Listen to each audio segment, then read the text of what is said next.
बताना चाहूँगा जितने भी लोग तैयारी कर रहे हैं, आई होप कि सभी लोग को वॉइस क्लियर जा रही होगी। यस नो में भी बता दीजिएगा। एक चीज़ बताना चाहूँगा, भारतीय राष्ट्रीय, अगर आप कई लोग प्रिपरेशन कर रहे हैं 70th बीपीएससी का, उन सभी को बताना चाहूँगा जो 70th बीपीएससी की प्रिपरेशन कर रहे हैं, इन सब्जेक्ट को जरूर ध्यान दीजिएगा। एक आपका हिस्ट्री हो गया, साइंस एंड टेक हो गया, उस थर्ड हो गया बिहार आपका जीके, बिहार जीके के लिए होगा। इन तीन से ही आपका बेला पार हो जाएगा यार। एक करंट अफेयर्स, ये 4 अगर आप कर लेते हैं तो 120 नंबर से ज़्यादा आपका बन जाएगा। लगभग 30 क्वेश्चन आपका हिस्ट्री से आता है, उसमें भी सबसे ज़्यादा इंपॉर्टेंट 16 से 18 क्वेश्चन आपको मॉडर्न हिस्ट्री से आएगी, जो अभी मैं करवा रहा हूँ आप लोग को। आपका NCERT भी कवर करवा दिया गया, उसको भी जा करके आप उसका लाभ उठा सकते हैं। साइंस एंड टेक्स में जिसमें बायोलॉजी सबसे ज़्यादा आता है, फिजिक्स केमिस्ट्री में चेंजेज होते रहता है, कभी इससे ज़्यादा कभी केमिस्ट्री से ज़्यादा।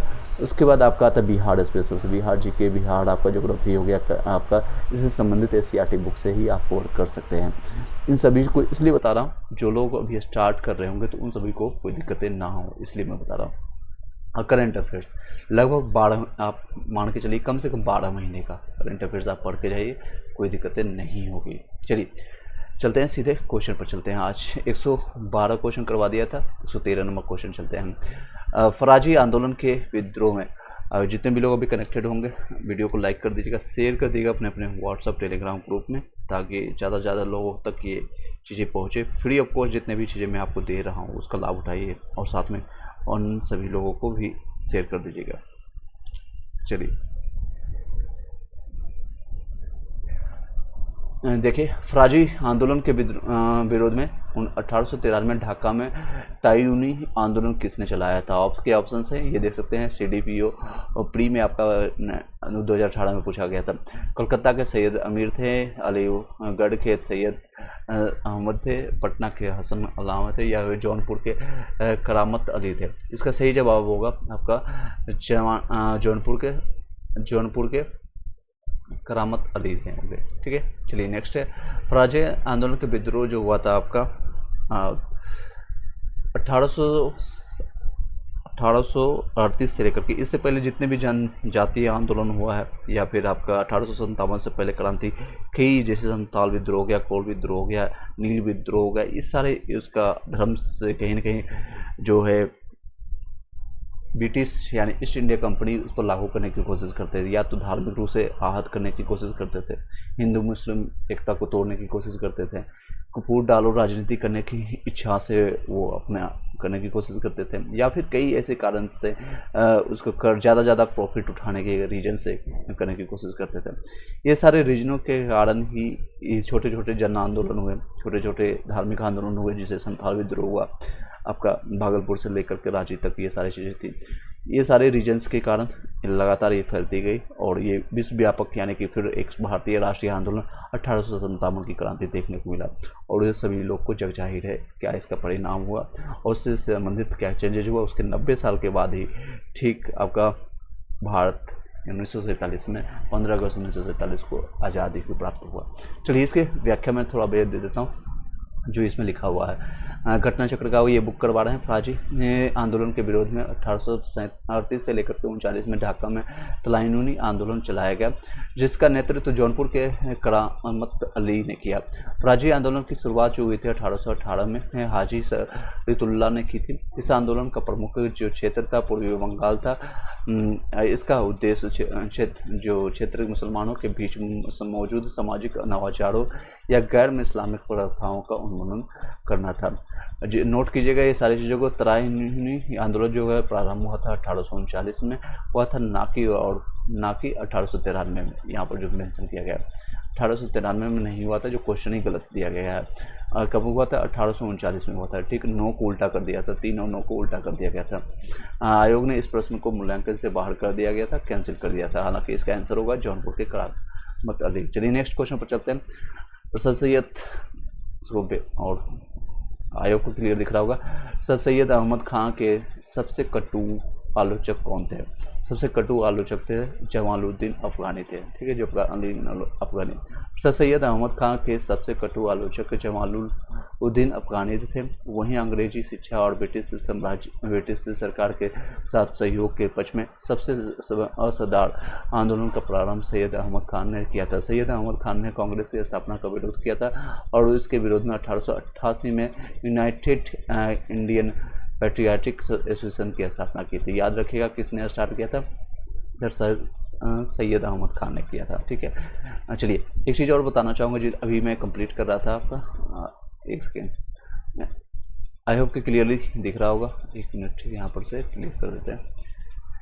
तो ये सारे सब्जेक्ट ध्यान दीजिएगा। बाकी के पॉलिटी, आपका ज्योग्राफी हो गया, इकोनॉमिक्स हो गया, उससे आपका 10 से 12 क्वेश्चन आते हैं, या ज्योग्राफी से लगभग आपका 16 क्वेश्चन आता है। तो उन सारे सब्जेक्ट को भी आप देखते चलेंगे। ये सारे मैंने कंप्लीट करवा दिया है और बिहार जीके सारा कंप्लीट कराया, दोबारा ये रिवीजन करवा रहा हूँ, उसके सारे प्ले लिस्ट आप देख सकते हैं।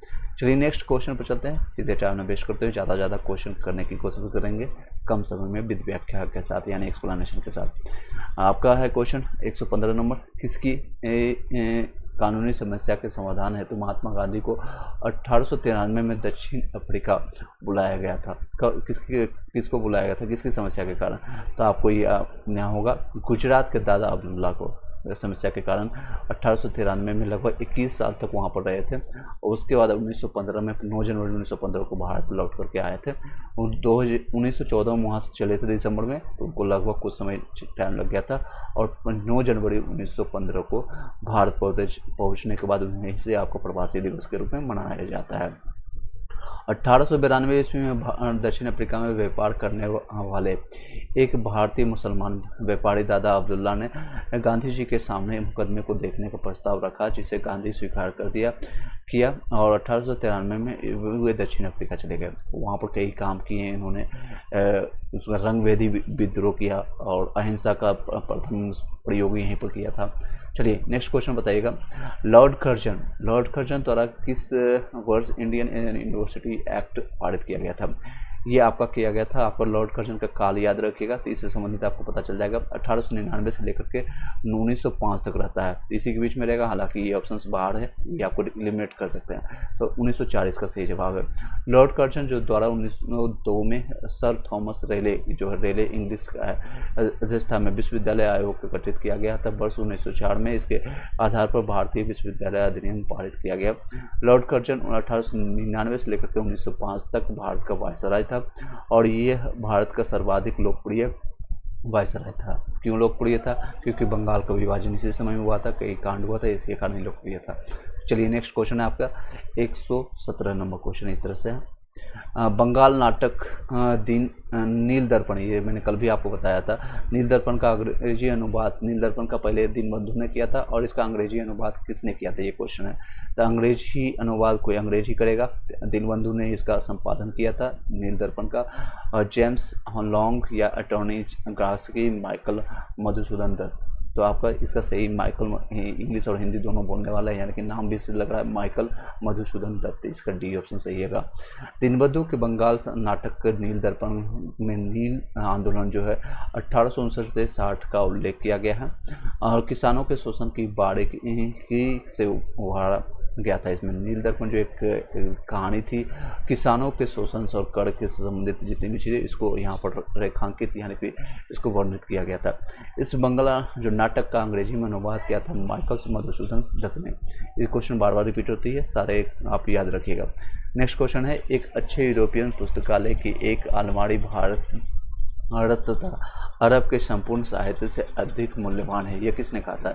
एक अच्छे यूरोपियन पुस्तकालय की एक अलमारी, मतलब समझ सकते हैं ये हमारे ग्रंथों से ज़्यादा भारत के अरब ग्रंथों के ज़्यादा मूल्यवान बनाते हैं। कौन है? तो टीवी मैकाले है, डॉक्टर विलियम भेरी है। सी ऑप्शन देख सकते हैं, लॉर्ड मियो है या फिर चार्ल्स आपका ग्रांट है।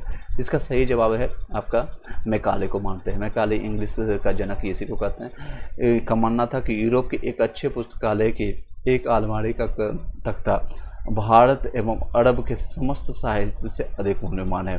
सोचिए, मैकाले ने भारतीय संस्कृति की अपेक्षा की थी, यानी उसकी अवहेलना किया था, उपेक्षा करते हुए उसे अंधविश्वासों का भंडार बताया था। मैकाले भारतीयों में पाश्चात्य शिक्षा के प्रचार के साथ एक ऐसे समूह का निर्माण करना चाहता था जो रंग एवं रक्त से तो भारतीय हो, पर विचार, रुचि एवं बुद्धि से अंग्रेज हो।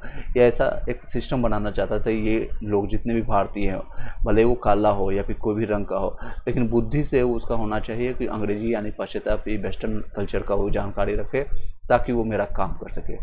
नेक्स्ट है क्वेश्चन है, पंजाब हिंदू सभा की स्थापना किस वर्ष हुई थी? पंजाब हिंदू सभा के आपका बताइएगा, ऑप्शंस आपके समकक्ष ही है, ये सारे दे सकते हैं। इसका सही जवाब होगा 1909 में हुआ था। पंजाब हिंदू सभा की स्थापना 1909 में हुआ था। अखिल भारतीय स्तर पर स्थापना जो हुई थी, पूर्व प्रांतीय स्तर पर हिंदू महासभा स्थापित की गई थी। ये सबसे पहले पंजाब प्रांत में वर्ष 1909 में पंजाब हिंदू महासभा की स्थापना की गई थी। पंजाब के बाद बंगाल और संयुक्त प्रांत, जो कि यूपी का प्रांत माना जाता है, में हिंदू सभा की स्थापना हुई। संयुक्त स्तर पर आपका राष्ट्रीय स्तर पर हिंदू महासभा की स्थापना अप्रैल 1915 में हरिद्वार में एक कुंभ मेले के दौरान की गई थी। ठीक है, कुंभ मेले के दौरान की गई थी। चलिए नेक्स्ट क्वेश्चन बताइएगा, ये आपका क्वेश्चन है, इसको सही सुमेलित करना है। बंगाल का विभाजन कांग्रेस में फूट 1907 में हुआ था आपका सूरत में, और रॉलेट एक्ट सत्याग्रह आपका आया था। तो इसका सही कौन है? बंगाल का विभाजन इसमें हुआ था कर्जन के समय में, अभी मैंने बताया, और रॉलेट एक्ट भी जो आया था सत्याग्रह, ये आपका 1919 में, ये दोनों सही है। तो ये 1 और 3 इसका सी ऑप्शन सही है। ठीक है, याद रखिएगा। ये आपका कांग्रेस का जो फूट पड़ा था 1907 में पड़ा था, कहाँ पर? तो सूरत में। और जब मिलन कब हुआ था? इसके ठीक 9 साल बाद, यानी कि 1916 में मिलन हुआ था। कहाँ पर हुआ? लखनऊ में हुआ था। ठीक है, लखनऊ में। बंगाल विभाजन 1905 में हुआ था। रॉलेट सत्याग्रह 1919 में हुआ था। कांग्रेस में फूट और कांग्रेस विभाजन 1907 में सूरत अधिवेशन में हुई थी। केवल 1 और 3 सही है। नेक्स्ट क्वेश्चन बताइएगा, ये भी सुनिश्चित करना है, ये व्यक्ति और विशेष से संबंधित है। मैकडोनाल्ड आपका इस तरह से लेते को, तो सीधे आंसर पर चलते हैं। समीना सॉरी, चलिए देख सकते हैं यहाँ पर दिया हुआ विषय आपका व्यक्ति और विषय। मैकडोनाल्ड कैमनल अवार्ड इसको मिला है। लिथिगो आपका विषय है, अगस्त प्रस्ताव से संबंधित है। और डलहौजी डॉक्ट्रिन ऑफ लैप्स यानी हड़प नीति जिसको कहते हैं, 1853 से लेकर के समथिंग 56 तक रहता है। इसके बाद ही ये इसी का कारण है 1857 की क्रांति हुई थी। 1857 की क्रांति। चेम्सफोर्ड द्वैत शासन, चेम्सफोर्ड का ये विषय संबंधित है। फिर से बताते थे, मैकडोनाल्ड है कम्युनल अवार्ड से संबंधित है। लिनलिथगो अगस्त प्रस्ताव से संबंधित है। और डलहौजी आपका है डॉक्ट्रिन ऑफ लैप्स हड़प नीति जिसको कहते हैं। चेम्सफोर्ड द्वैत शासन से संबंधित है। किस प्रदेश के ग्रामीण क्षेत्रों में एक्का आंदोलन चलाया गया था? किस प्रदेश में चलाया गया था? अवध में एक्का आंदोलन। ऐसी गलती के कारण इसको नुकसान हुआ था अंग्रेजों को। 1921 से 22 में अवध के किसानों के एक आंदोलन ने आंदोलन चलाया। ये आंदोलन हरदोई, बहचाड़ी, सुल्तानपुर, बड़ाम्बक्की एवं सीतापुर क्षेत्र में केंद्रित था। एक आंदोलन के प्रमुख नेता जो था मदारी पाशी थे। बताइएगा नेक्स्ट क्वेश्चन, खां अब्दुल गफ्फार खान द्वारा स्थापित खुदाई खिदमतगार को किस नाम से भी जाना जाता है? किस नाम से जानते थे? इसको रेड शटर्स के नाम से जानते हैं। खान अब्दुल गफ्फार खान द्वारा स्थापित खुदाई खिदमतगार ईश्वर के सेवक जिसको कहते हैं कि स्वयं सेवक लाल कुर्ती यानी रेड शर्ट्स के नाम से जानते हैं। रेड शर्ट्स आपका लाल कुर्ती पहनते थे, जिस कारण से खुदाई खिदमतगार को रेड शर्ट्स नाम से भी जाना जाता था। लाल कुर्ती टल्स ने गफ्फार खान को फरफ ए अफगान की उपाधि दी थी। इन्होंने पख्तून नामक एक पत्रिका पश्तो भाषा में निकाली थी, जो बाद में दश्य रोजा के नाम से प्रकाशित हुई। बताइएगा नेक्स्ट क्वेश्चन आपके 124 नंबर है। जमींदारों द्वारा कृषक से मांगे गए बेरोजगार या अवैध उपकर को किस नाम से भी जाना जाता है? जिसको बेथी कहते हैं, मेथी कहते हैं, या फिर आपका साथी कहते हैं, बीती कहते हैं। इसको कहते हैं आपका बेथी के नाम से जानते हैं। जमींदारों द्वारा कृषक से मांगे गए बेगार या अवैध उपकर को यानी एक्स्ट्रा कर या अवैध उपकर जो मांगे जाते थे उसको बेथी कहते थे। ठीक है, उसको बेथी के नाम से जानते हैं। जमींदारों द्वारा कृषक से मांगे गए बेगार या अवैध उपकर को बेथी कहा जाता था। लोगों से बिना मजदूरी के काम करवाने की प्रथा बेगार कहलाती थी, यानी बेगारी में जो भी काम करते, जैसे आप वही लोग बेरोजगार लोग क्या होता है जिससे संबंधित है, बेगारी में वो कुछ भी करे, ताश खेले या किसी का काम कर दे, कुछ भी उसमें उसको मूल्य नहीं मिलता हो, अर्थात ये एक प्रकार का अवैधानिक जबरन श्रम था। चलिए नेक्स्ट 125 नंबर क्वेश्चन है आपके समकक्ष। पुनः याद रखें अब यह झंडा लहराएगा, यह कभी भी झुकना नहीं चाहिए जब तक एक भी भारतीय पुरुष, महिला या बालक भारत में जीवित रहे। ये किसने कहा था? बहुत बड़ी बात है। ये किसने कहा था? लाहौर में जवाहरलाल नेहरू ने कहा था। ठीक है, जवाहरलाल नेहरू ने कहा था 1929 में। लाहौर में जवाहरलाल नेहरू ने पुनः याद रखें अब यह झंडा लहराया गया है, यह कभी झुकना नहीं चाहिए जब तक एक भी भारतीय पुरुष, महिला या बालक भारत में जीवित रहे। वर्ष 1929 में लाहौर के अधिवेशन की अध्यक्षता में जवाहरलाल नेहरू ने की थी। इसी अधिवेशन में पूर्ण स्वराज यानी कि आपका पूर्ण स्वराज के प्रस्ताव पारित किया गया था और 26 जनवरी को स्वतंत्रता दिवस मनाने का निश्चय किया गया था। इसीलिए आपका जो संविधान जो बन के हुआ था 26 नवंबर 1947 को, लेकिन बनाया गया था 1949 को, लेकिन इसको 26 जनवरी 1950 को लागू किया गया था स्वतंत्रता दिवस के रूप में। चलिए, मैं जहाँ भी हूँ जगदीशपुर वही है, यह किसने कहा था? जगदीशपुर से संबंधित आप समझ ही रहे हैं, तो कौन होंगे? तो आपका वीर कुंवर सिंह रहेंगे। ठीक है, जगदीशपुर। 1857 के विद्रोह के दौरान बिहार के शाहाबाद जिले के जगदीशपुर के 80 वर्षीय बाबू कुंवर सिंह ने बिहार में विद्रोह का नेतृत्व किया था। इसी विद्रोह के दौरान कुंवर सिंह ने कहा था, मैं जहाँ भी हूँ जगदीशपुर वही है। मैं मतलब जहाँ शुरू होंगे, अमिताभ बच्चन का डायलॉग आपने कहा सुना होगा आपने कि जहाँ से मैं जहाँ खड़ा होता हूँ वहीं से लाइन शुरू हो जाती है। तो ये डायलॉग पहले से परिचित है, वीर कुंवर सिंह ने कह दिया है, मैं जहाँ भी वहीं से जगदीशपुर वहीं है। कुंवर सिंह की मृत्यु के बाद इनके भाई जो है अमर सिंह ने और उनके भतीजे ने भी साथ दिया था। विद्रोह का नेतृत्व संभाला और दिसंबर 1858 तक युद्ध जारी रखा। अंत में विलियम टेलर और विंसेंट आयर ने विद्रोह का दमन किया था, खत्म कर दिया था। ये याद रखिएगा किसने दमन किया था, तो इसका भी क्वेश्चन आता है। तो विलियम टेलर और विंसेंट आयर ने इसको खत्म किया था। चलिए नेक्स्ट क्वेश्चन पर संबंधित चलते हैं। नेक्स्ट क्वेश्चन इस तरह से, बिरसा मुंडा, मैंने आपको बताया जनजातीय आंदोलन में बिरसा मुंडा के अनुयायी उन्हें किसका अवतार मानते थे? वो आपको मानते थे धरती अब्बा का मानते थे। ठीक है, धरती अब्बा। बिरसा मुंडा विद्रोह का उलगुलान के नाम से जानते हैं, या उलगुलान या महाविद्रोह भी कहा जाता है। उलगुलान या महाविद्रोह भी कहा जाता है। मुंडा आदिवासियों का विद्रोह 1895 से प्रारंभ होकर, परंतु 1895 के बाद इसका नेतृत्व बिरसा मुंडा ने किया। यह 1900 तक चलता रहा। बिरसा मुंडा ने 1895 में स्वयं को भगवान का दूत घोषित किया। बिरसा मुंडा के अनुयायी उन्हें धरती अब्बा यानी धरती आवा का अवतार मानते थे।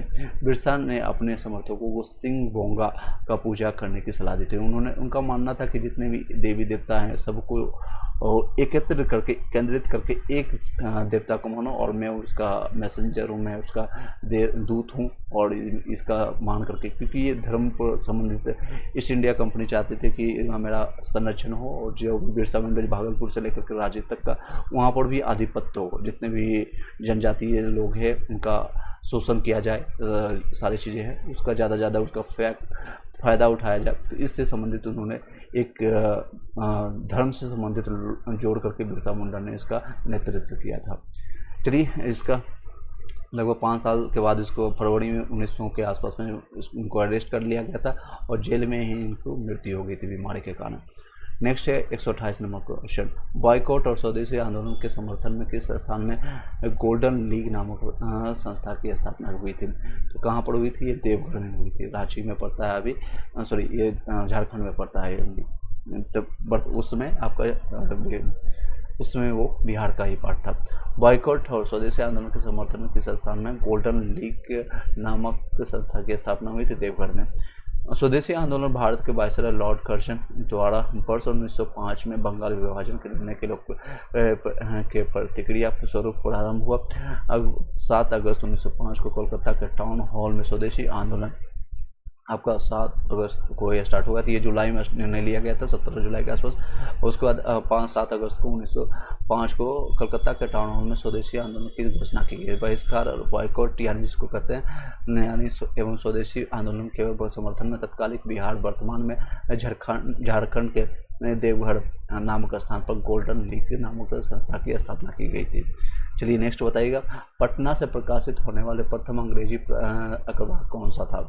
ऑप्शन से आपके दे सकते हैं, द इंडियन नेशनल है, द बिहार हेराल्ड है, द मिरर है, द हिंदू पेट्रियट है।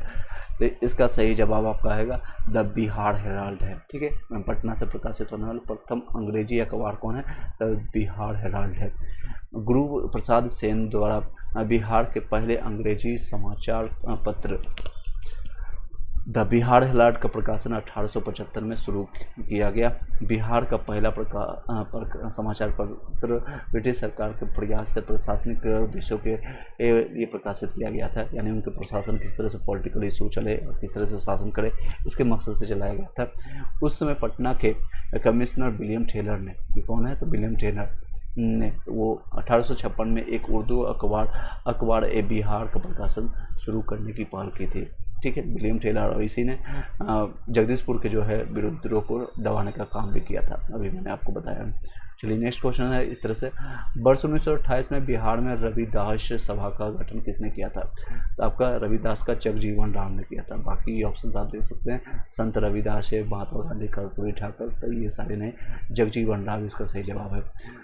वर्ष 1928 में बिहार में रविदास सभा का गठन जगजीवन राम ने किया था। जगजीवन राम ने अखिल भारतीय दलित वर्ग संघ की स्थापना में महत्वपूर्ण भूमिका निभाई, जो वर्ष 1935 में अस्पृश्यता के लिए समानता प्राप्त करने के लिए समर्पित संगठन था।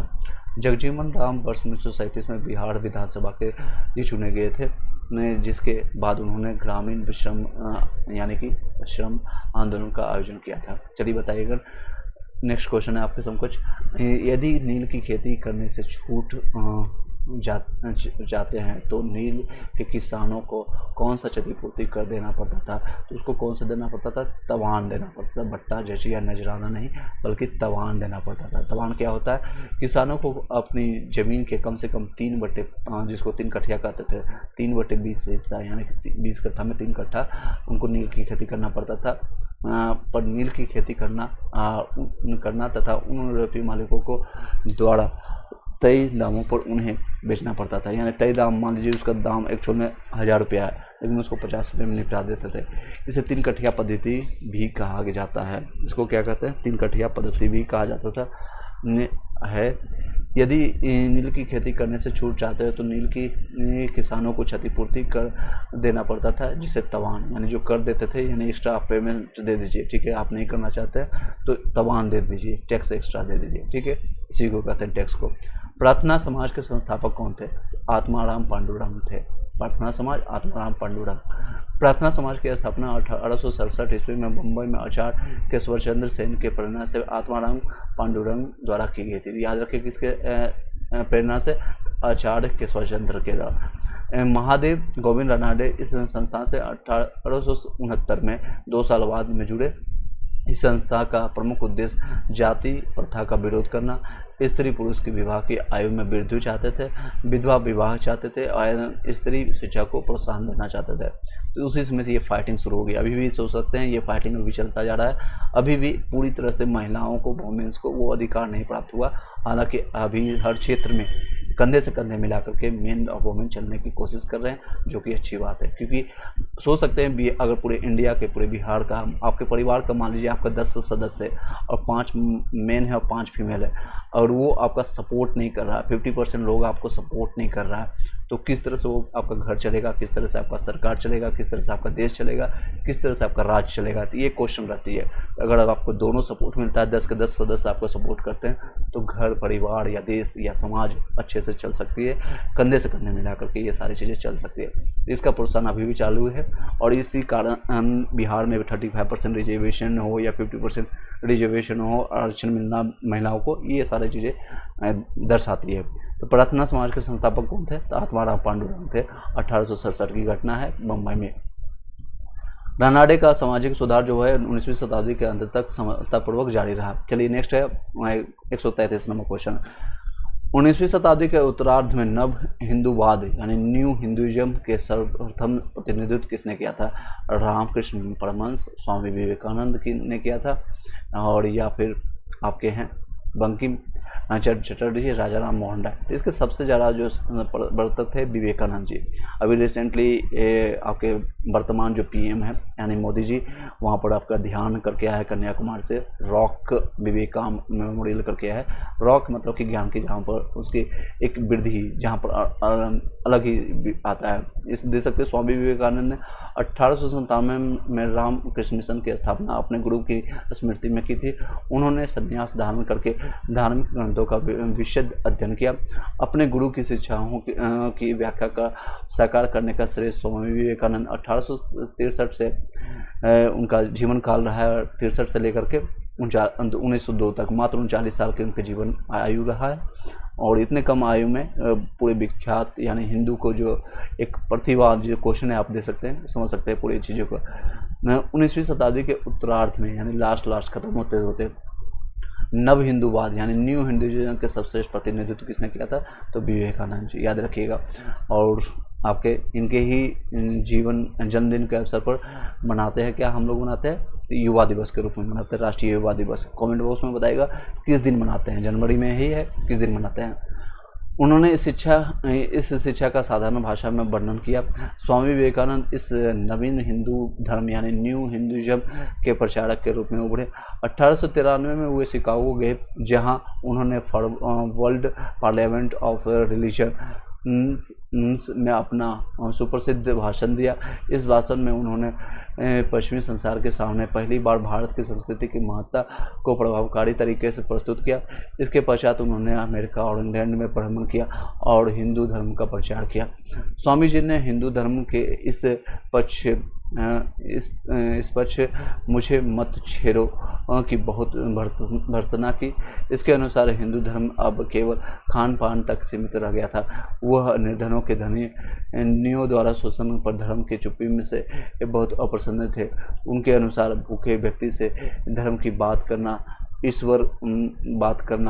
ईश्वर तथा मानवता का आपका अपमान है।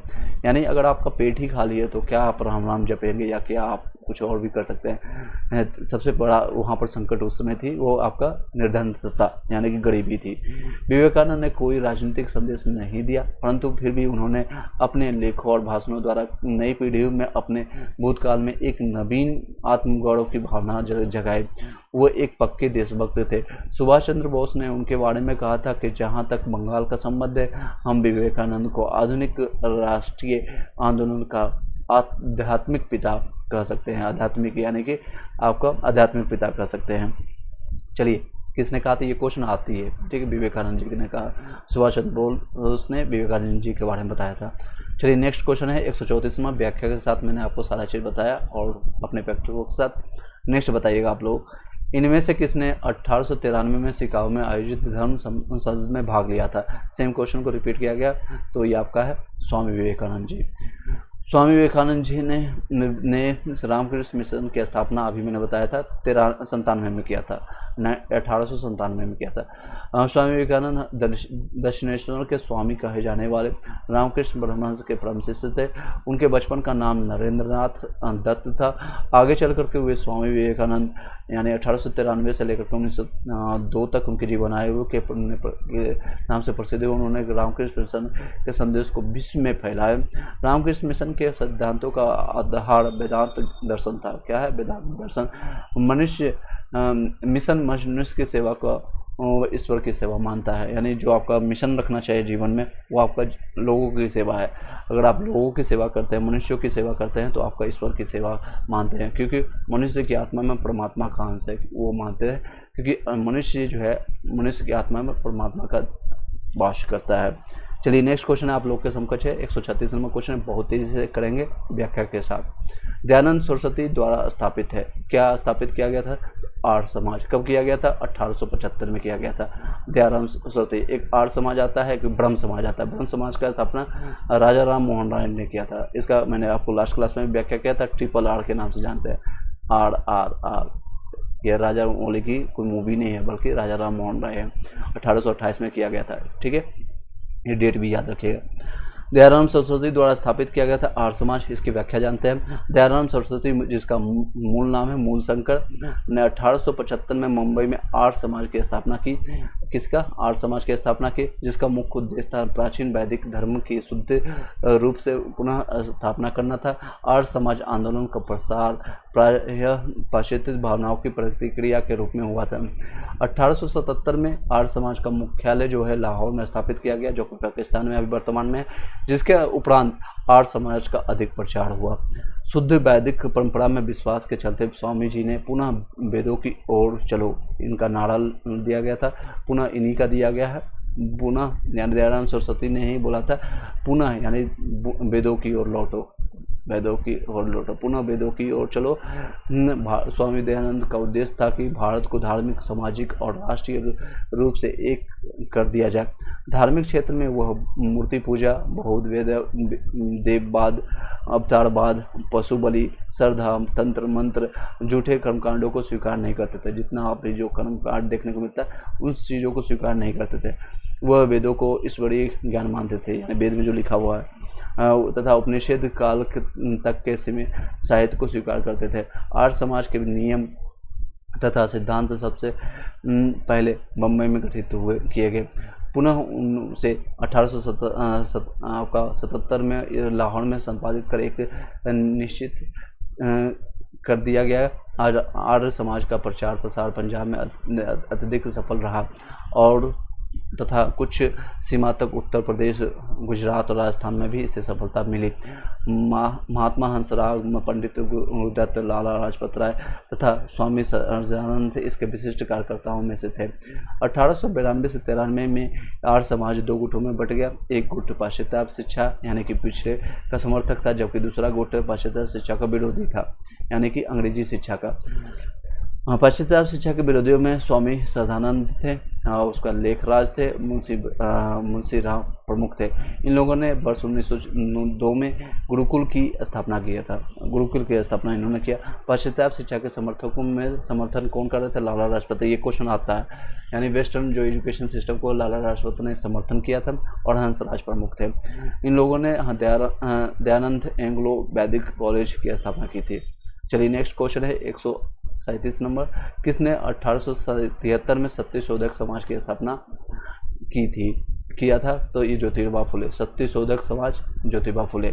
1873 में सत्य शोधक समाज की स्थापना ज्योतिबा फुले ने की थी। इसका जन्म 1827 में एक माली के घर में हुआ था। 1827 में इन्होंने शक्तिशाली गैर ब्राह्मण आंदोलन का संचालन किया। इन्होंने अपनी पुस्तक गुलामगिरी 1872 में देख सकते हैं 27, उसको उलट दीजिए 72 याद रखें।